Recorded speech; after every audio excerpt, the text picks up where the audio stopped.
सत्कारयोग सतगुरु जी के पावन चरना जुड़ बैठी साध संगत जी, वड्डे भाग ने महाराज जी की पावन हजूरी दे विच हर पूर्णमाशी के दिहाड़े ते बड़े प्रेम शरधा भावना दे नाल आपां सारे जुड़दे हां। जदों सतगुरु जी की पावन हजूरी चाहुंदे आ, कोई अपने घरां तो परेशान, कोई अपने शरीर तो दुखी, किसी नूं मन दे रोग है, कोई विरला हुंदा साध संगत जो सतगुरु जी की पावन हजूरी बड़ा खुशी खुशी आउंदा है। कि किसी विरले की भावना हुंदी है कि महाराज की हजूरी च जाके बस आनंद लेना, नहीं अपने अपने मन के बलबले लैके दुख लैके आपां महाराज के पावन चरना चाहुंदे आ, अरदासां बेनतियां करदे। कोई अपने शरीर तो दुखी हुंदा है, वो महाराज के सामने अरदास बेनती करदा है कि सच्चे पातशाह कृपा करो, मैनू देह रोगता बख्शो। कोई अपने मन तो दुखी होंदा, कई बार तो इन्ना हैरान होईदा साध संगत देख के कि जिहड़े साडे मन दे दुख है ना, वो साडे दुख नहीं मन दे विच, वो किसे दा दुख लैके आउणे आपां मन दे विच। ये असल सच्चाई है कि जिहड़े मन दे विच आपां दुख लैके आउणे ना, वो साडे अपने नहीं हुंदे। किसे दे दुख लैके किसे नूं चढ़दी कला च वेख के साडा मन परेशान हो जाता। असीं इकट्ठे बहने आ, कई बार बैठे तो आपां अपनी महफिल ला के हुंदे आ, पर उस महफिल दे विच साध संगत गल्लां अपने विरोधी दियां करदे हुंदे आ। वो साडा अपना दुख नहीं हुंदा, वो किसे नूं तां जांदा वेख के, किसे नूं चढ़दी कला च जांदा वेख के, वो दुख साडे मन दे विच हुंदा। वो मन दे दुख साडे अपने नहीं हुंदे। पर सतगुरु की पावन हजूरी जदों गुरसिख जुड़दे आ, वो कोई विरला वांझा हुंदा है गुरसिख जिहड़ा महाराज जी का शुकराना करन वास्ते आउंदा है कि सच्चे पातशाह शुक्र है, इस शरीर नूं एडी करोगता दित्ती है, एडा कि तुसीं ये कर्म नवाजी कीती है सच्चे पातशाह साडे उत्ते कि ये शरीर इन्ना निरोग है, स्वस्थ है, ये हजूरी च बह सकदा है, कीर्तन सुन सकदा है, सेवा कर सकदा है। नहीं तो साध संगत अपने शरीर में कोई ना कोई तो रोग लग्या ही होता, सब नूं कोई भी इस रोग तो बचिया नहीं। होर नहीं तो वध तो वध शूगर तो है ही ना सब नूं। जिहड़े बजुर्ग ने उन्हां दे लत्तां बाहां गोडे काम नहीं करते, वो भी दुखी ने कि उन्हां तो बह नहीं हुंदा गुरु की हजूरी च। मन बड़ा करता है कि महाराज जी की पावन हजूरी च बैठिए, जाइए, गुरबाणी सुनिए, कीर्तन सुनिए, हाजरी भरीए। पर जिन्ना चिर साध संगत शरीर निरोग नहीं ना हुंदा ते हाजरी नहीं भर हुंदी गुरु घर आके, सेवा भी नहीं कर हुंदी। जे शरीर निरोग है तो तुसी देखियो बड़ा मन करता है कि अज बिल्कुल ठीक है, मैं गुरबाणी पढ़नी है, पाठ करना। जे शरीर निरोग नहीं, इनू माड़ी मोटी तकलीफ हुई है, कोई ढिल मस हुई है, उत्थे ही साध संगत हुंदा की है जिहड़ा साडा नितनेम हुंदा ना, वो स्किप हो जाता, छड्ड दिंदे आपां उस दिन उस नितनेम नूं। एक कला एक वाहिगुरू दी आपां नूं शुकर करना चाहिए। जो महीने बाद या जो भी गुरु साहब के सन्मुख जाने ना कि शुक्र है महाराज सच्चे पातशाह साडे शरीर नूं तू निरोग रखिया, न तां कई विलकदे पए हस्पतालों दे विच पए जिन्हां नूं रोग लगे हुए सच्चे पातशाह ਹੁਣ ਰੋਗ ਸਾਧ ਸੰਗਤ ਜੀ ਨੂੰ ਲੱਗਦਾ ਉਸ ਦਰਦ ਦਾ ਉਹਨੂੰ ਹੀ ਪਤਾ ਹੁੰਦਾ। ਕਈ ਵਿਲਕਦੇ ਹਸਪਤਾਲਾਂ ਦੇ ਵਿੱਚ ਪਏ ਕਿ ਮਹਾਰਾਜ ਸੱਚੇ ਪਾਤਸ਼ਾਹ ਤੁਸੀਂ ਸਾਡੇ ਉੱਤੇ ਕਿਰਪਾ ਕੀਤੀ ਹੈ, ਸਾਡਾ ਸਰੀਰ ਨਿਰੋਗ ਹੈ, ਸਵਸਥ ਹੈ, ਅਸੀਂ ਸੇਵਾ ਕਰ ਸਕਦੇ ਹਾਂ, ਗੁਰਬਾਣੀ ਸੁਣ ਸਕਦੇ ਹਾਂ। ਇੱਕ ਵਾਹਿਗੁਰੂ ਦੀ ਕਲਾ ਹੈ, ਇਹ ਰਹਿਮਤ ਹੈ, ਬਖਸ਼ਿਸ਼ ਹੈ, ਜਿਹੜਾ ਸਰੀਰ ਜਿਸ ਬੰਦੇ ਦਾ ਨਿਰੋਗ ਹੈ। ਔਰ ਇਹ ਸੱਚੇ ਪਾਤਸ਼ਾਹ ਦੀ ਉਸ ਤੋਂ ਵੀ ਵੱਡੀ ਕਿਰਪਾ ਹੈ ਜਿਹਦਾ ਮਨ ਨਿਰੋਗ ਹੈ। ਕਿਉਂਕਿ ਸਾਧ ਸੰਗਤ ਤੇ ਤਿੰਨੇ ਚੀਜ਼ਾਂ ਮਹਾਰਾਜ ਨੂੰ ਦੇਣੀਆਂ ਪੈਂਦੀਆਂ ਜਦੋਂ ਹਜ਼ੂਰੀ ਚ ਆ ਜਾਈਦਾ ਸੱਚੇ ਪਾਤਸ਼ਾਹ ਦੀ। ਧਿਆਨ ਦੇ ਕੇ ਸੁਣੋ ਇਸ ਗੱਲ ਨੂੰ। ਜਿੱਥੇ ਅੱਜ ਪੂਰਨਮਾਸ਼ੀ ਦੇ ਦਿਹਾੜੇ ਤੇ ਜੁੜਿਆ ਨਾ, ਜਿਹੜਾ ਕੱਲ ਦਾ ਦਿਨ ਨਿਕਲਿਆ ਹੈ, ਉਹ ਧੰਨ ਸ੍ਰੀ ਗੁਰੂ ਅਮਰਦਾਸ ਸਾਹਿਬ ਮਹਾਰਾਜ, ਜਿਨ੍ਹਾਂ ਦੇ ਬਾਬਤ ਸਤਿਗੁਰੂ ਦੇ ਜਿੰਨੇ ਵੀ ਸ਼ਬਦ ਕਹਿ ਲਈਏ ਨਾ ਸਾਧ ਸੰਗਤ ਉਹਨੇ ਥੋੜੇ ਆ। ਸੇਵਾ ਤੇ ਸਹਿਨਸ਼ੀਲਤਾ ਦੇ ਸਰੂਪ ਗੁਰੂ ਅਮਰਦਾਸ ਮਹਾਰਾਜ, ਧੀਰਜ ਦੀ ਮੂਰਤ ਹੈ ਗੁਰੂ ਅਮਰਦਾਸ ਸੱਚੇ ਪਾਤਸ਼ਾਹ ਮਹਾਰਾਜ, ਨਿਮਰਤਾ ਦੇ ਪੁੰਜ ਨੇ ਗੁਰੂ ਅਮਰਦਾਸ ਮਹਾਰਾਜ, ਭਾਉ ਤੇ ਭਗਤੀ ਦੇ ਨਾਲ ਭਰਪੂਰ ਨੇ ਗੁਰੂ ਅਮਰਦਾਸ ਸਾਹਿਬ ਸੱਚੇ ਪਾਤਸ਼ਾਹ ਮਹਾਰਾਜ,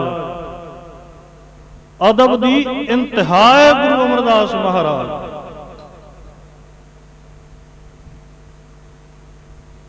ਸੰਗਤ ਪੰਗਤ ਦੀ ਪਾਵਨ ਮਰਿਆਦਾ ਦੇ ਸੰਸਥਾਪਕ ਨੇ ਗੁਰੂ ਅਮਰਦਾਸ ਮਹਾਰਾਜ,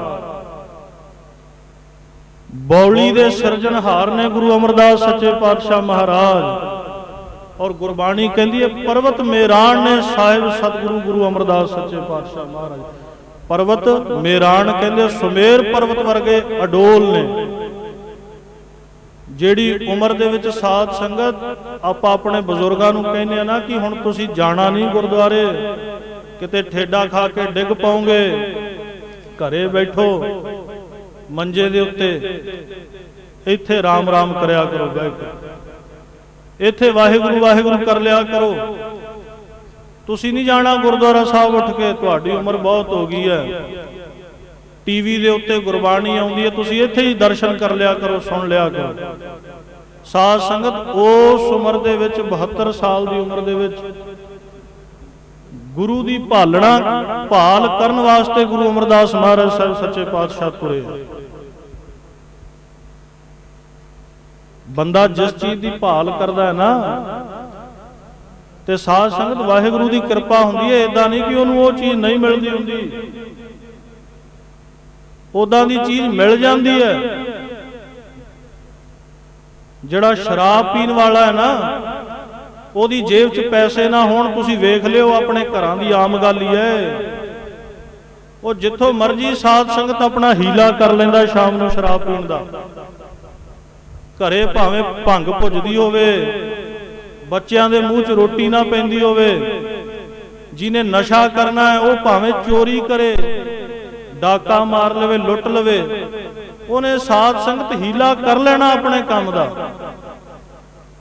ਤੇ ਇਸ ਗੱਲ ਤੋਂ ਵੀ ਮੁਨਕਰ ਨਹੀਂ ਹੋ ਸਕਦੇ। ਜੇ ਗੁਰੂ ਨੂੰ ਮਿਲਣ ਦੀ ਚਾਹ ਹੈ ਨਾ ਮਨ ਦੇ ਵਿੱਚ, ਸਾਧ ਸੰਗਤ ਉਹ ਟੇਕ ਲੈ ਕੇ ਗੁਰੂ ਦੀ ਭਾਲ ਕਰਨ ਵਾਸਤੇ ਤੁਰ ਪਈਏ। ਤੇ ਇਹ ਹੋ ਨਹੀਂ ਸਕਦਾ ਜੇ ਭਾਲ ਕਰਦੇ ਹੋਵੇ ਤੇ ਗੁਰੂ ਮਿਲੇ ਨਾ ਪੂਰਾ।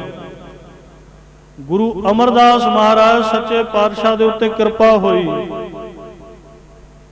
72 ਸਾਲ ਦੀ ਉਮਰ ਦੇ ਵਿੱਚ ਆਪਣੇ ਕੁੜਮਾਂ ਦੇ ਘਰੇ ਸਾਧ ਸੰਗਤ ਗੁਰੂ ਅੰਗਦ ਦੇਵ ਸਾਹਿਬ ਦੇ ਘਰੇ ਗੁਰੂ ਅਮਰਦਾਸ ਮਹਾਰਾਜ ਤੀਸਰੇ ਪਾਤਸ਼ਾਹ ਨੇ ਸੇਵਾ ਕੀਤੀ। ਆਪਣੇ ਕੁੜਮਾਂ ਦੇ ਘਰੇ ਬਹੁਤ ਔਖੀ ਹੈ ਸੇਵਾ। ਹਜੇ ਜਿਹਨੂੰ ਨਾ ਜਾਣਦੇ ਹੋਈਏ ਨਾ, ਜਿਹਦੇ ਨਾਲ ਸਾਡਾ ਰਿਸ਼ਤਾ ਨਾ ਹੋਵੇ, ਉਸ ਸੰਤ ਮਹਾਤਮਾ ਦੇ ਡੇਰੇ 'ਚ ਘਰੇ ਰਹਿ ਕੇ ਤਾਂ ਆਪਾਂ ਸੇਵਾ ਕਰ ਸਕਦੇ ਹਾਂ। ਜਿਹੜੇ ਸੰਤ ਮਹਾਤਮਾ ਦੇ ਨਾਲ ਸਾਡਾ ਰਿਸ਼ਤਾ ਹੋਵੇ, ਸਾਧ ਸੰਗਤ ਉਹਦੇ ਡੇਰੇ 'ਚ ਉਹਦੇ ਘਰੇ ਰਹਿ ਕੇ ਸੇਵਾ ਕਰਨੀ ਬਹੁਤ ਔਖੀ ਹੁੰਦੀ ਹੈ, ਨਹੀਂ ਹੁੰਦੀ ਕਦੀ। ਇਹ ਆਮ ਹੀ ਆਪਾਂ ਕਹਿ ਦਿੰਦੇ ਆ ਕਿ ਬਾਹਰ ਲਿਆ ਕੇ ਲਾਹਾ ਲੈ ਜਾਂਦੇ ਆ, ਤੇ ਜਿਹੜੇ ਘਰ ਦੇ ਹੁੰਦੇ ਆ ਉਹ ਖਾਲੀ ਰਹਿ ਜਾਂਦੇ। ਕਿਉਂ ਕਹਿੰਦੇ ਆ? ਇਹ ਸੱਚ ਹੈ, ਇਸ ਗੱਲ ਨੂੰ ਮੰਨ ਲਿਓ। ਕੋਈ ਵਿਰਲਾ ਪਰਿਵਾਰ ਹੋਊਗਾ ਜਿਹਦੀ ਸ਼ਰਧਾ ਆਪਣੇ ਪਰਿਵਾਰ ਦੇ ਬਜ਼ੁਰਗ ਤੇ ਸੰਤ ਮਹਾਤਮਾ ਤੇ ਹੋ, ਨਹੀਂ ਤੇ ਸਾਧ ਸੰਗਤ ਤੋਂ ਸ਼ਰਧਾ ਕਦੇ ਨਹੀਂ ਬਣਦੀ ਹੁੰਦੀ, ਸ਼ਰਧਾ ਤੋਂ ਹੀ ਨਹੀਂ ਰਹਿੰਦੇ। ਕਿਉਂਕਿ ਉਹਨਾਂ ਨੂੰ ਇਹੀ ਲੱਗਦਾ ਕਿ ਇਹ ਤਾਂ ਮੇਰਾ ਬਾਪੂ ਹੀ ਹੈ, ਇਹ ਤਾਂ ਮੇਰਾ ਦਾਦਾ ਹੀ ਹੈ, ਇਹ ਤਾਂ ਸਾਡੇ ਮਾਂ ਪਿਓ ਹੀ ਹੈ। ਦੁਨੀਆ ਦੇ ਲੋਕ ਲਾਹਾ ਲੈ ਜਾਂਦੇ ਹੁੰਦੇ ਆ, ਕਿਉਂਕਿ ਉਹ ਅਸਲ ਸੱਚ ਦੀ ਭਾਲ ਕਰਨ ਵਾਸਤੇ ਆਏ ਹੁੰਦੇ ਆ। ਤੇ ਸਾਧ ਸੰਗਤ ਐਡੇ ਵੀ ਆਪਾਂ ਮੂਰਖ ਥੋੜੀਆਂ, ਜਿਹਦੀ ਸੰਗਤ 'ਚ ਜਾਂਦੇ ਆ ਆਪਾਂ ਨੂੰ ਪਤਾ ਲੱਗ ਜਾਂਦਾ ਬੰਦੇ ਦੀ ਪਰਖ ਤਾਂ 1 ਮਿੰਟ 'ਚ ਕਰ ਲੈਂਦਾ ਬੰਦਾ। ਜਿੱਥੇ ਜਾ ਕੇ ਸਾਡਾ ਮਨ ਲੱਗ ਜਾਏ, ਸ਼ਾਂਤੀ ਆਵੇ ਸਾਨੂੰ, ਸਾਡਾ ਮਨ ਉੱਥੇ ਮੰਨ ਜਾਂਦਾ ਹੁੰਦਾ। ਹਰ ਵਾਰ ਸਾਡਾ ਮਨ ਉੱਥੇ ਲੱਗ ਜਾਂਦਾ ਹੈ, ਮੰਨ ਜਾਂਦਾ ਹੈ। ਇਦਾਂ ਹੀ ਸ੍ਰੀ ਹਜ਼ੂਰ ਬਾਬਾ ਨੰਦ ਸਿੰਘ ਮਹਾਰਾਜ ਦੇ ਕੋਲ ਇੱਕ ਪ੍ਰੇਮੀ ਆਇਆ, ਬੜੇ ਉਹ ਡੇਰਿਆਂ ਦੇ ਉੱਤੇ ਉਹਨੇ ਚੱਕਰ ਕੱਟਣੇ, ਸੰਤ ਮਹਾਤਮਾ ਪਰਖਦੇ ਰਹਿਣਾ ਉਹਨੇ। ਜਦੋਂ ਬਾਬਾ ਨੰਦ ਸਿੰਘ ਮਹਾਰਾਜ ਕੋਲੇ ਆਇਆ ਨਾ, ਬਾਬਾ ਨੰਦ ਸਿੰਘ ਜੀ ਨੂੰ ਕਹਿਣ ਲੱਗਾ, ਬਾਬਾ ਜੀ ਤੁਹਾਡੇ ਕੋਲੇ ਆ ਕੇ ਮੇਰਾ ਬੜਾ ਮਨ ਲੱਗਦਾ, ਹੁਣ ਮੈਨੂੰ ਯਕੀਨ ਹੋ ਗਿਆ ਕਿ ਤੁਸੀਂ ਹੀ ਸੰਤ ਹੋ, ਹੋਰ ਕੋਈ ਦੁਨੀਆ ਤੇ ਸੰਤ ਹੈ ਹੀ ਨਹੀਂ, ਤੁਸੀਂ ਹੀ ਸੰਤ ਹੋ, ਮੇਰਾ ਮਨ ਬੜਾ ਲੱਗਦਾ। ਬਾਬਾ ਨੰਦ ਸਿੰਘ ਮਹਾਰਾਜ ਕਹਿੰਦੇ, ਬੁੱਧੂ ਕਹਿੰਦੇ ਹੁੰਦੇ ਸੀ, ਉਹ ਕਹਿੰਦੇ ਬੁੱਧੂਆ, ਪਹਿਲੀ ਗੱਲ ਤਾਂ ਜੇ ਸੰਤ ਹੋਊ ਤਾਂ ਮਾੜਾ ਨਹੀਂ ਹੋਊ, ਜੇ ਮਾੜਾ ਹੋਊ ਤਾਂ ਉਹ ਫਿਰ ਸੰਤ ਨਹੀਂ ਹੋ ਸਕਦਾ। ਜੇ ਸੰਤ ਹੋਏਗਾ ਤੇ ਉਹਦੇ ਵਿੱਚ ਕਮੀ ਨਹੀਂ ਕੋਈ ਹੋਣੀ, ਜੇ ਕਮੀ ਹੋਊ ਤਾਂ ਉਹ ਸੰਤ ਨਹੀਂ ਹੋ ਸਕਦਾ। ਤੇ ਰਹੀ ਗੱਲ, ਜੇ ਤੇਰਾ ਮਨ ਲੱਗਦਾ ਨਾ ਸਾਡੇ ਕੋਲੇ, ਤੇਰਾ ਚਿੱਤ ਕਰਦਾ ਸਾਡੇ ਕੋਲੇ ਰਹਿਣ ਦਾ, ਬੈਠਣ ਦਾ, ਤੇ ਇਸ ਗੱਲ ਦਾ ਭੁਲੇਖਾ ਨਾ ਕਰੀ ਸਾਡੇ ਨਾਲ ਤੇਰਾ ਕੋਈ ਪਿਛਲਾ ਸੰਬੰਧ ਹੈ। ਇਹ ਪਿਛਲੇ ਸੰਬੰਧ ਦੇ ਕਾਰਨ ਸਾਧ ਸੰਗਤ ਆਪਾਂ ਮਹਾਂਪੁਰਸ਼ਾਂ ਦੀ ਹਜ਼ੂਰੀ 'ਚ ਜੁੜ ਕੇ ਬਹਿਨੇ, ਆਪਣੇ ਘਰਾਂ ਤੋਂ ਆਪਣੇ ਮਨ ਦੀ ਬੇਬਲਤਾ ਨੂੰ ਲੈ ਕੇ ਤੁਰਦੇ ਆ ਕਿ ਛੇਤੀ ਤੋਂ ਛੇਤੀ ਉਹ 2:30 ਵਜਣ 2 ਵਜਣ, ਗੇਟ ਖੁੱਲੇ, ਸਾਨੂੰ ਸੰਤਾਂ ਦੇ ਦਰਸ਼ਨ ਹੋਣ। ਸਾਡਾ ਮਨ ਕਰਦਾ ਹੈ, ਇਹ ਸਾਡੇ ਮਨ ਦੇ ਬਲਬਲੇ ਹੈ ਕਿ ਸਾਨੂੰ ਮਹਾਂਪੁਰਸ਼ਾਂ ਦੇ ਦਰਸ਼ਨ ਹੋਣ। ਸਾਡਾ ਮਨ ਲੱਗਦਾ ਇੱਥੇ ਆ ਕੇ, ਕਿਉਂ? ਕਿਉਂਕਿ ਸਾਡਾ ਕੋਈ ਇੱਥੇ ਪਿਛਲਾ ਸੰਬੰਧ ਹੈ, ਸਾਡਾ ਇੱਥੋਂ ਜਾਣ ਨੂੰ ਜੀ ਨਹੀਂ ਕਰਦਾ। ਇਹ ਕਿਉਂ ਹੁੰਦਾ ਹੈ? ਕਿਉਂਕਿ ਸਾਡਾ ਕੋਈ ਪਿਛਲਾ ਸੰਬੰਧ ਹੈ। ਤੇ ਜੇ ਸਾਡਾ ਇੱਥੇ ਆ ਕੇ ਮਨ ਨਹੀਂ ਲੱਗਿਆ ਤੇ ਇੱਥੇ ਫਿਰ ਸਾਡਾ ਕੋਈ ਪਿਛਲਾ ਸੰਬੰਧ ਨਹੀਂ, ਮਨ ਉੱਥੇ ਹੀ ਲੱਗਣਾ ਹੈ ਜਿੱਥੇ ਕੋਈ ਸੰਬੰਧ ਹੋਏਗਾ ਸਾਡਾ। ਗੁਰੂ ਅਮਰਦਾਸ ਮਹਾਰਾਜ ਦਾ ਮਨ ਲੱਗ ਗਿਆ ਗੁਰੂ ਅੰਗਦ ਦੇਵ ਸਾਹਿਬ ਦੇ ਘਰ। ਤੇ ਜਿਹੜੀ ਉਮਰ 'ਚ ਅਸੀਂ ਆਪਣੇ ਬੇਬੇ ਬਾਪੂ ਨੂੰ ਕਹਿੰਦੇ ਨਾ ਕਿ ਹੁਣ ਮੰਜੇ ਤੇ ਬਹਿ ਜਿਓ, ਠੇਡਾ ਖਾ ਕੇ ਡਿੱਗ ਪਾਓਗੇ, ਗੁਰਦੁਆਰੇ ਨਹੀਂ ਜਾਣਾ, ਇੱਥੇ ਹੀ ਪਾਠ ਕਰ ਲਿਆ ਕਰੋ ਮੰਜੇ ਤੇ ਬਹਿ ਕੇ। ਉਹ ਉਮਰ 'ਚ ਗੁਰੂ ਅਮਰਦਾਸ ਮਹਾਰਾਜ ਤੁਰਿਆ ਗੁਰੂ ਦੀ ਭਾਲ ਕਰਨ। ਗੁਰੂ ਵੀ ਪੂਰਾ ਮਿਲ ਗਿਆ, ਗੁਰੂ ਅੰਗਦ ਦੇਵ ਸਾਹਿਬ ਸੱਚੇ ਪਾਤਸ਼ਾਹ। ਔਰ ਸਾਧ ਸੰਗਤ ਫਿਰ 12 ਸਾਲ ਇਦਾਂ ਦੀ ਸੇਵਾ ਕੀਤੀ। ਬਿਆਸ ਦਰਿਆ ਦੇ ਉੱਤੋਂ ਗਾਗਰ ਲੈ ਕੇ ਆਉਣੀ ਮਹਾਰਾਜ ਸਾਹਿਬ ਦੇ ਇਸ਼ਨਾਨ ਵਾਸਤੇ, ਖਡੂਰ ਸਾਹਿਬ ਇਸ਼ਨਾਨ ਕਰਾਉਣਾ ਆ ਕੇ। 1 ਸਾਲ ਬਾਅਦ ਗੁਰੂ ਅੰਗਦ ਦੇਵ ਮਹਾਰਾਜ ਸੱਦਦੇ ਹੁੰਦੇ ਸੀ, ਆਵਾਜ਼ ਮਾਰਦੇ ਹੁੰਦੇ ਸੀ ਕਿ ਅਮਰਦਾਸ ਜੀ ਬਜ਼ੁਰਗੋ, ਤੁਹਾਨੂੰ ਸਰਪਾਓ ਦੇਣਾ, ਸਰੋਪਾ ਦੇਣਾ। 1 ਸਾਲ ਬਾਅਦ ਸਰੋਪਾ ਦਿੰਦੇ ਹੁੰਦੇ ਸੀ ਗੁਰੂ ਅੰਗਦ ਦੇਵ ਸਾਹਿਬ ਮਹਾਰਾਜ। ਫਿਰ ਉਸ ਸਰੋਪੇ ਨੂੰ ਗੁਰੂ ਅਮਰਦਾਸ ਮਹਾਰਾਜ ਨੇ ਆਪਣੇ ਸਿਰ ਨਾਲ ਬੰਨ ਲੈਣਾ, ਪੱਗ ਬਣਾ ਲੈਣੀ ਉਹਦੀ। ਸਰਪਾਓ ਦਾ ਮਤਲਬ ਕੀ ਹੁੰਦਾ ਹੈ ਕਿ ਸਤਿਗੁਰੂ ਜੀ ਅੱਜ ਤੋਂ ਸਿਰ ਤੋਂ ਲੈ ਕੇ ਪੈਰਾਂ ਤੱਕ ਮੈਂ ਤੇਰਾ ਹੈ, ਤੇਰੇ ਹੁਕਮ 'ਚ ਚੱਲਾਂਗਾ, ਤੁਹਾਡੇ ਹੁਕਮ 'ਚ ਚੱਲਣਾ ਹੈ, ਮੈਂ ਆਪਣੇ ਮਨ ਦੀ ਮਰਜ਼ੀ ਨਹੀਂ। ਪਰ ਸਾਧ ਸੰਗਤ ਕਈ ਵਾਰ ਆਪਾਂ ਟਪਲਾ ਖਾ ਜਾਂਦੇ ਆ, ਇੱਥੇ ਆ ਕੇ ਵੀ ਮਨ ਦੀ ਮਰਜ਼ੀ, ਗੁਰੂ ਘਰ ਆ ਕੇ ਵੀ। ਫਿਰ ਉਹ ਗੁਰਸਿੱਖ ਗੁਰਮੁਖ ਨਹੀਂ ਹੋ ਸਕਦਾ, ਉਹ ਮਨਮਤੀਆ ਹੋਏਗਾ ਤੇ ਮਨਮੁਖ ਹੋਏਗਾ, ਕਿਉਂਕਿ ਉਹ ਗੁਰੂ ਦੀ ਗੱਲ ਤਾਂ ਸੁਣਦਾ ਹੀ ਨਹੀਂ ਪਿਆ, ਉਹਨੂੰ ਗੁਰੂ ਦੀ ਗੱਲ ਚੰਗੀ ਨਹੀਂ ਲੱਗਦੀ ਪਈ, ਉਹ ਫਿਰ ਗੁਰਮੁਖ ਨਹੀਂ। ਇੱਥੇ ਆਪਾਂ ਸੁਣਨ ਆਉਣਾ ਕਿ ਸੁਣਾਉਣ ਆਉਣਾ? ਪਰ ਜ਼ਿਆਦਾਤਰ ਸਾਡੀ ਕੋਸ਼ਿਸ਼ ਇਹ ਹੁੰਦੀ ਹੈ ਕਿ ਅਸੀਂ ਸੁਣਾ ਕੇ ਹੀ ਚਲੇ ਜਾਈਏ, ਕਿਉਂਕਿ ਜਿਹੜਾ ਕੁਝ ਉਹਨਾਂ ਨੇ ਕਹਿਣਾ ਉਹ ਸਾਡੇ ਤੋਂ ਮਨ ਤਾਂ ਹੋਣਾ ਨਹੀਂ, ਤੇ ਗੁਰੂ ਘਰ ਹੀ ਸੁਣਾ ਲਈਏ ਜਿਹੜਾ ਕੁਝ ਸੁਣਾਉਣਾ। ਗੁਰੂ ਨੂੰ ਹੀ ਕਹਿ ਜੀ ਅਸੀਂ। ਸਾਧ ਸੰਗਤ 12 ਸਾਲ 12 ਸਰੋਪੇ ਮਿਲੇ ਆ ਗੁਰੂ ਅਮਰਦਾਸ ਮਹਾਰਾਜ ਸਾਹਿਬ ਨੂੰ। ਉਹਨਾਂ ਸਰੋਪਿਆਂ ਨੂੰ ਮਹਾਰਾਜ ਆਪਣੀ ਪੱਗ ਬਣਾ ਕੇ ਸਿਰ ਦੇ ਉੱਤੇ ਬੰਨ੍ਹਦੇ ਰਹੇ ਆ, ਕਿਉਂਕਿ ਗੁਰਬਾਣੀ ਦਾ ਪਾਵਨ ਸ਼ਬਦ ਹੈ। ਇਹ ਸਰੋਪਾ ਜਦੋਂ ਗੁਰੂ ਘਰੋਂ ਮਿਲਦਾ ਹੈ ਨਾ, ਆਸ਼ੀਰਵਾਦ ਜਾਂ ਸਰੋਪੇ ਦੀ ਥਾਂ ਤੇ ਸਾਧ ਸੰਗਤ ਕਹਿ ਲਈਏ ਕਿਤੇ ਡਿਊਟੀ ਲੱਗ ਜਾਂਦੀ ਹੈ ਨਾ, ਥਾਪੜਾ ਦੇ ਕੇ ਕਿ ਤੇਰੀ ਆਹ ਡਿਊਟੀ ਹੈ, ਤੂੰ ਅੱਗੇ ਹੋ ਕੇ ਆਹ ਕੰਮ ਕਰਨਾ, ਇਹ ਵੀ ਸਰੋਪਾ ਹੀ ਹੁੰਦਾ ਇੱਕ, ਕਿ ਤੈਨੂੰ ਸਰੋਪਾ ਦੇ ਦਿੱਤਾ, ਤੈਨੂੰ ਥਾਪ ਦਿੱਤਾ। ਇਹ ਗੁਰੂ ਸਾਹਿਬ ਦੀ ਪਾਵਨ ਬਾਣੀ ਕਹਿੰਦੀ, ਇਹਦਾ ਮਤਲਬ ਪਤਾ ਕੀ ਹੁੰਦਾ ਹੈ? ਪ੍ਰੇਮ ਪਟੋਲਾ ਤੈਂ ਸਹਿ ਦਿੱਤਾ, ਢੱਕਣ ਕੂ ਪਤ ਮੇਰੀ, ਕਿ ਵਾਹਿਗੁਰੂ ਜੀ ਤੈਂ ਇਹ ਮੈਨੂੰ ਅਹੁਦਾ ਦੇ ਕੇ, ਮੈਨੂੰ ਆਪਣਾ ਸੇਵਾਦਾਰ ਬਣਾ ਕੇ, ਜਾਂ ਮੈਨੂੰ ਸਰੋਪਾ ਦੇ ਕੇ ਤੂੰ ਮੇਰੇ ਸਾਰੇ ਹੀ ਔਗਣ ਢੱਕ ਲਏ, ਕੁਝ ਵੀ ਨਹੀਂ ਦੇਖਿਆ, ਤੇ ਮੈਨੂੰ ਇੰਨਾ ਮਾਣ ਦੇਤਾ, ਮੇਰੀ ਪੱਤ ਢੱਕ ਲਈ। ਦਾਨਾ ਬੀਨਾ ਸਾਈਂ ਮੈਂਡਾ, ਨਾਨਕ ਸਾਰ ਨਾ ਜਾਣਾ ਤੇਰੀ, ਕਿ ਸੱਚੇ ਪਾਤਸ਼ਾਹ ਤੂੰ ਏਡਾ ਦਿਆਲੂ ਹੈ। 12 ਸਾਲ ਸਾਧ ਸੰਗਤ ਉਹ ਸਰੋਪੇ ਮਿਲਦੇ ਰਹੇ, ਸੇਵਾ ਦੇ ਵਿੱਚ ਬੇਇੰਤਹਾ ਸੇਵਾ ਕੀਤੀ। ਕੋਈ ਬੋਲ ਕਬੋਲ ਬੋਲ ਜਾਏ, ਪਰਵਾਹ ਹੀ ਕੋਈ ਨਹੀਂ, ਕਿਉਂਕਿ ਇਹ ਮਹਾ ਕਰੜੀ ਹੈ ਜਿਹੜੀ ਸੇਵਾ ਹੈ ਨਾ ਗੁਰੂ ਘਰ ਦੀ। ਇਹ ਤਾਂ ਐਂ ਸਮਝ ਲਓ ਕਿ ਕੰਨਾਂ 'ਚ ਉਂਗਲਾਂ ਦੇ ਕੇ ਆ ਜਾਓ ਜਦੋਂ ਇੱਥੇ ਆ ਗਏ, ਕਿ ਉੱਥੇ ਪਏ ਭਲਾ ਲੜਾਈ ਕਰਦੇ ਹੋਣ, ਉੱਥੋਂ ਦੇ ਰਹਿਣ ਵਾਲੇ ਚੰਗੇ ਹੋਣ ਚਾਹੇ ਮਾੜੇ ਹੋਣ, ਉੱਥੇ ਭਲਾ ਕੁਛ ਹੁੰਦਾ ਹੋਵੇ, ਅਸੀਂ ਤਾਂ ਗੁਰੂ ਕੋਲੋਂ ਖੁਸ਼ੀ ਲੈਣੀ ਹੈ। ਜੇ ਇਹਨਾਂ ਕੰਨਾਂ 'ਚ ਆਵਾਜ਼ ਚਲੀ ਗਈ ਨਾ ਕਿਸੇ ਤਰ੍ਹਾਂ ਦੀ ਮਾੜੀ, ਤੇ ਮਨ ਨੇ ਤਾਂ ਉਦੋਂ ਹੀ ਬਦਲ ਜਾਣਾ ਸਾਧ ਸੰਗਤ, ਕਿਉਂਕਿ ਇਹ ਜਿਹੜਾ ਮਨ ਹੈ ਨਾ ਕਲਯੁਗੀ, ਇਹਦੇ ਉੱਤੇ ਚੰਗੇ ਕੰਮ ਦਾ ਪ੍ਰਭਾਵ ਬਹੁਤ ਲੇਟ ਪੈਂਦਾ ਹੈ, ਤੇ ਮਾੜੀ ਸੰਗਤ ਦਾ ਪ੍ਰਭਾਵ ਬਹੁਤ ਛੇਤੀ ਪੈਂਦਾ। ਜੋੜਨ ਵਾਸਤੇ ਇਸ ਮਨ ਨੂੰ, ਇਸ ਸਰੀਰ ਨੂੰ ਸਾਲਾਂ ਬੱਧੀ ਸਮਾਂ ਤਾਂ ਲੱਗ ਸਕਦਾ ਹੈ। ਤੋੜਨ ਦਾ ਕੀ ਹੈ? ਇੱਕ ਕੋਈ ਪਾਗਲ ਜਿਹਾ ਬੰਦਾ ਮਨਮੁਖ ਆ ਜਾਏ, ਆ ਕੇ ਕਹਿ ਦੇ ਵੀ ਇੱਥੇ ਕੀ ਕਰਦਾ ਫਿਰਦਾ, ਘਰੇ ਆਰਾਮ ਕਰਿਆ ਕਰ, ਮਨ ਉਦੋਂ ਹੀ ਬਦਲ ਜਾਂਦਾ ਸਾਡਾ ਕਿ ਹਾਂ ਬਈ ਇਹਦੀ ਗੱਲ ਠੀਕ ਹੈ। ਬੜੀ ਗਰਮੀ ਦਾ ਸਮਾਂ, ਮੈਂ ਗਰਮੀ 'ਚ ਇੱਥੇ ਕੀ ਕਰਦਾ ਫਿਰਦਾ, ਘਰੇ ਏਸੀ ਲੱਗੇ ਉੱਥੇ ਬਹਿਣਾ ਆਰਾਮ ਕਰਦਾ। ਇਦਾਂ ਦੀਆਂ ਗੱਲਾਂ ਮਨ ਬੜੀ ਛੇਤੀ ਕੈਚ ਕਰਦਾ, ਮਨ ਜਾਂਦਾ। ਉਂਗਲਾਂ ਦੇ ਲਈਦੀਆਂ ਜਦੋਂ ਗੁਰੂ ਘਰੇ ਸੇਵਾ 'ਚ ਲੱਗ ਜਾਈਦਾ, ਕੰਨਾਂ 'ਚ ਰੂਹ ਦੇ ਲੋ ਕੌੜਾ ਤੇਲ ਪਾ ਲੋ, ਕਿ ਚਾਹੇ ਜੋ ਮਰਜ਼ੀ ਹੁੰਦਾ ਹੋਵੇ ਉੱਥੇ, ਮੈਂ ਧਿਆਨ ਨਹੀਂ, ਮੈਂ ਤਾਂ ਬਸ ਗੁਰੂ ਦੀ ਸੇਵਾ ਕਰ।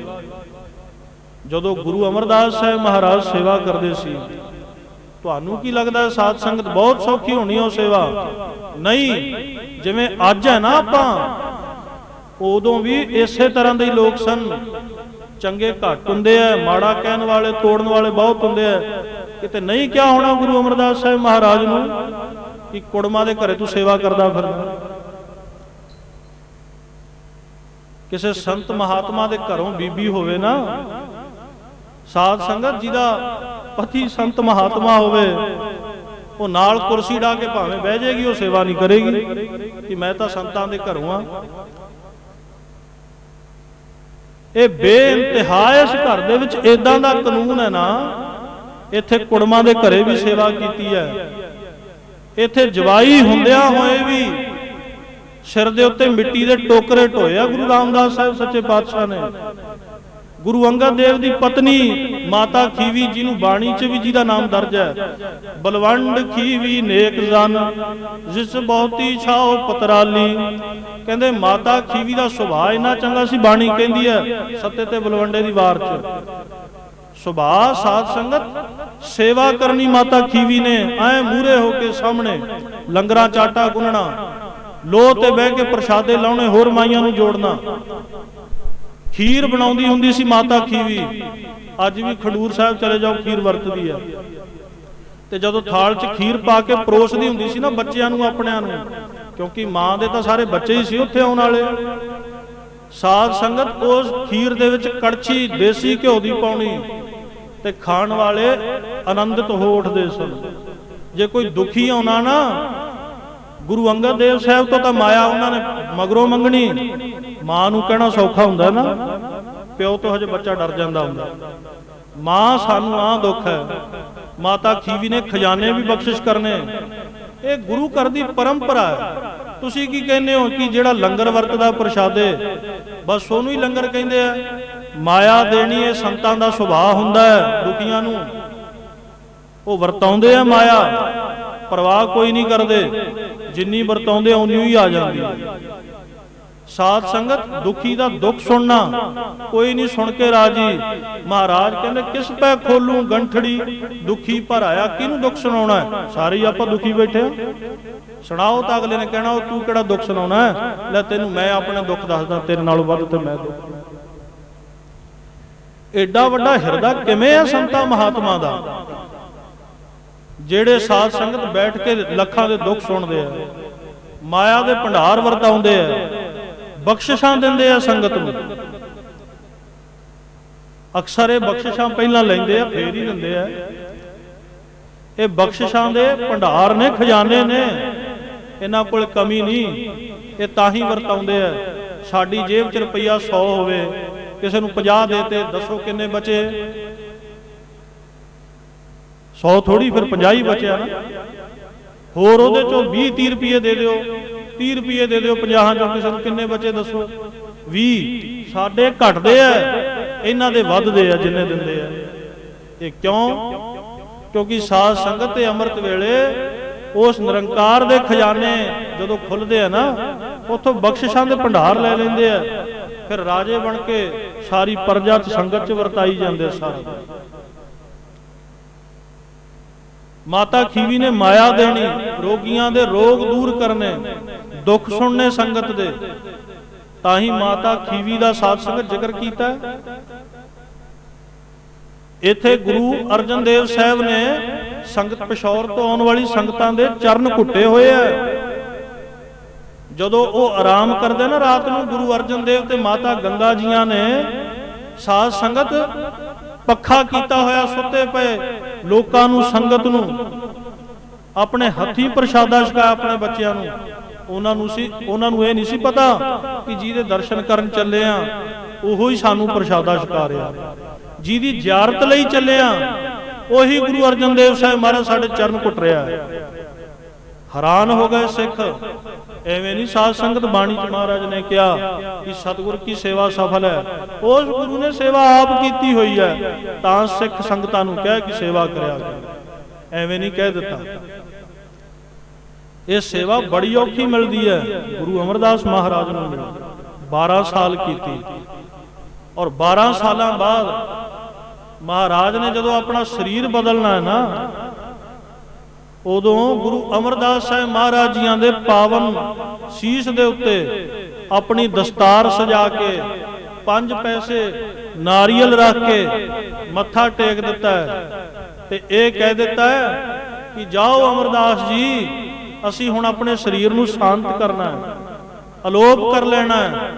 ਇੱਥੇ ਤੁਹਾਡੇ ਨਾਲ ਈਰਖਾ ਹੋਏਗੀ, ਤੁਹਾਨੂੰ ਰਹਿਣ ਨਹੀਂ ਦਿੱਤਾ ਜਾਏਗਾ। ਜਾਓ ਸਿੱਖੀ ਦਾ ਕੇਂਦਰ ਕੋਈ ਹੋਰ ਵਸਾਓ ਜਾ ਕੇ। ਫਿਰ ਇਹ ਇਤਿਹਾਸ ਲੰਬਾ ਹੈ। ਸਾਧ ਸੰਗਤ ਕਿਵੇਂ ਗੁਰੂ ਅਮਰਦਾਸ ਮਹਾਰਾਜ ਸੱਚੇ ਪਾਤਸ਼ਾਹ ਨੇ ਗੋਇੰਦਵਾਲ ਨਗਰ ਵਸਾਇਆ। ਹਿਮਾਚਲ ਚੋਂ ਹਰੀਪੁਰ ਦੇ ਰਾਜੇ ਨੂੰ ਆਪਣੇ ਭਤੀਜੇ ਨੂੰ ਭੇਜ ਕੇ ਸਿੱਖ ਬਣਾਇਆ, ਰਮਾਲ ਦੇ ਕੇ ਭੇਜਿਆ ਸਾਵਣਮਾਲ ਆਪਣੇ ਭਤੀਜੇ ਨੂੰ। ਇਹ ਬੜਾ ਵੱਡਾ ਲੰਬਾ ਇਤਿਹਾਸ ਹੈ। ਔਰ ਫਿਰ ਉਥੋਂ ਸਾਧ ਸੰਗਤ ਜਿਹੜਾ ਹਰੀਪੁਰ ਦਾ ਰਾਜਾ ਹੈ ਉਹਨੇ ਲੱਕੜਾਂ ਭੇਜੀਆਂ। ਫਿਰ ਮਹਾਰਾਜ ਨੇ ਲੱਕੜਾਂ ਦੀਆਂ ਛੱਤਾਂ ਪਾ ਕੇ ਘਰ ਬਣਵਾਏ। ਫਿਰ ਗੋਇੰਦਵਾਲ ਨਗਰ ਵਸਾਇਆ। ਭਾਂਤ ਭਾਂਤ ਦੇ ਵਰਨਾਂ ਦੇ ਜਾਤਾਂ ਦੇ ਲੋਕਾਂ ਨੂੰ ਉੱਥੇ ਇਕੱਤਰ ਕੀਤਾ। ਸਾਧ ਸੰਗਤ ਜਦੋਂ ਗੁਰੂ ਅਮਰਦਾਸ ਮਹਾਰਾਜ ਸੱਚੇ ਪਾਤਸ਼ਾਹ ਗੁਰਗੱਦੀ ਤੇ ਬਿਰਾਜਮਾਨ ਹੋ ਗਏ ਨਾ, ਤੇ ਹੋਇਆ ਕਿ ਮੈਂ ਆਹ ਗੱਲ ਕਹਿ ਕੇ ਸਮਾਪਤੀ ਕਰਨੀ ਹੈ। ਗੁਰੂ ਅੰਗਦ ਦੇਵ ਸਾਹਿਬ ਸੱਚੇ ਪਾਤਸ਼ਾਹ ਦਾ ਸੁਪੁੱਤਰ ਬਾਬਾ ਦਾਤੂ ਜੀ ਆਇਆ। ਆ ਕੇ ਗੱਲ ਨਹੀਂ ਕੀਤੀ ਕੋਈ, ਬੈਠੇ ਗੁਰੂ ਅਮਰਦਾਸ ਸਾਹਿਬ ਸੱਚੇ ਪਾਤਸ਼ਾਹ ਮਹਾਰਾਜ ਜੀਆਂ ਦੇ ਨਾ ਲੱਤ ਮਾਰਤੀ ਕਿ ਤੂੰ ਆਪਣੇ ਗੁਰੂ ਕੋਲੋਂ ਮੱਥਾ ਟਿਕਵਾ ਲਿਆ, ਇਸ ਗੱਦੀ ਦਾ ਹੱਕ ਤਾਂ ਸਾਨੂੰ ਸੀ, ਤੁਸੀਂ ਇਸ ਗੱਦੀ ਦੇ ਮਾਲਕ ਨਹੀਂ ਬਣ ਸਕਦੇ। ਇਹ ਚੜਾਵਾ ਲੈਣਾ ਤਾਂ ਸਾਡਾ ਕੰਮ ਹੈ, ਅਸੀਂ ਗੁਰੂ ਪਰਿਵਾਰ ਚੋਂ ਆ, ਤੁਸੀਂ ਨਹੀਂ ਇਹਨੂੰ ਲੈ ਸਕਦੇ। साध संगत जिन्नी माया गुरु अमरदास महाराज सच्चे पातशाह दे सामने संगत ने टेकी सी सारी चुकी, गठ बनी ते गुरु अमरदास महाराज दी घोड़ी ओदे उत्ते छाल मार के बह गया। साध संगत वो घोड़ी ना महाराज जियां तो बगैर किसी नूं सवारी नहीं सी करवाउंदी हुंदी, लै गया अपने घरे बन लई। माया वरत लई, गुरु घरे किहड़ी चीज़ दा घाटा, जिन्नी मर्जी लै जाओ, इत्थे ते होर आ जांदी है, इत्थे कोई घाटा नहीं। वो जिहड़ी घोड़ी सी उहदा प्यार सी महाराज सच्चे पातशाह नाल, वो वापस मुड़िया ही साध संगत, घोड़ी रही नहीं बाबे दातू को।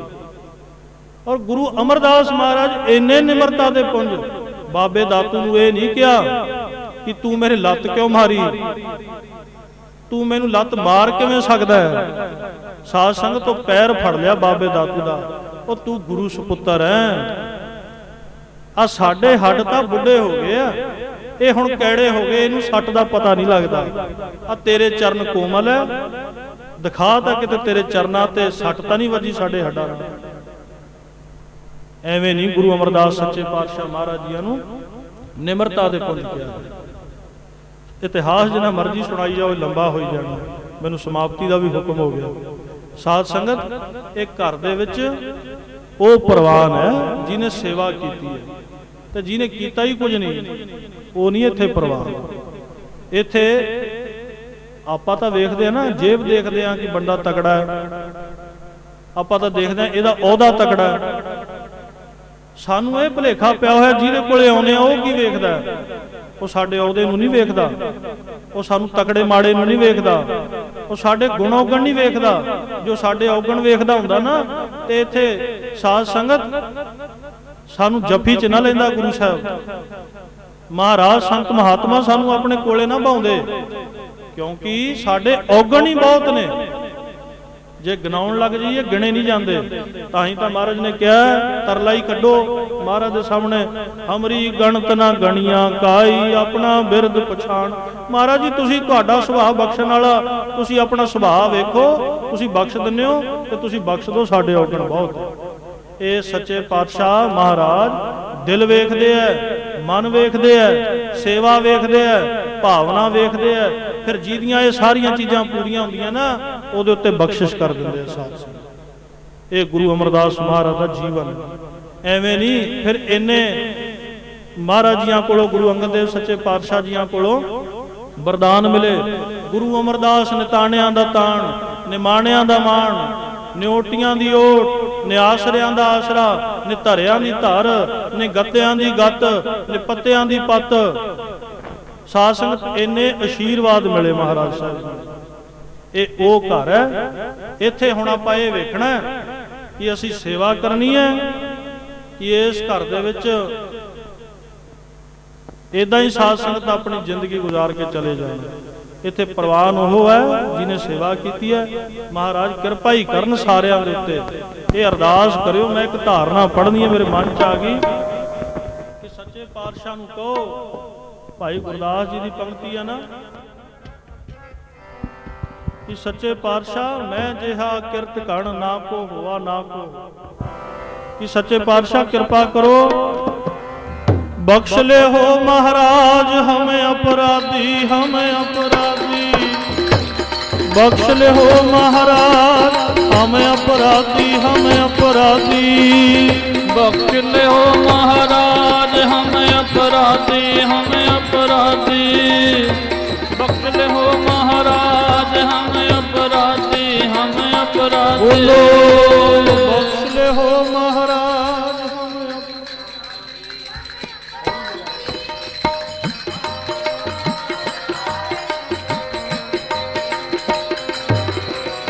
जी, बख्श ले हो महाराज हमें अपराधी, हमें अपराधी बख्श ले हो महाराज हमें अपराधी, हमें अपराधी हो महाराज हमें अपराधी, हमें अपराधी बख्श ले हो महाराज हमें अपराधी, हमें अपराधी। बोलो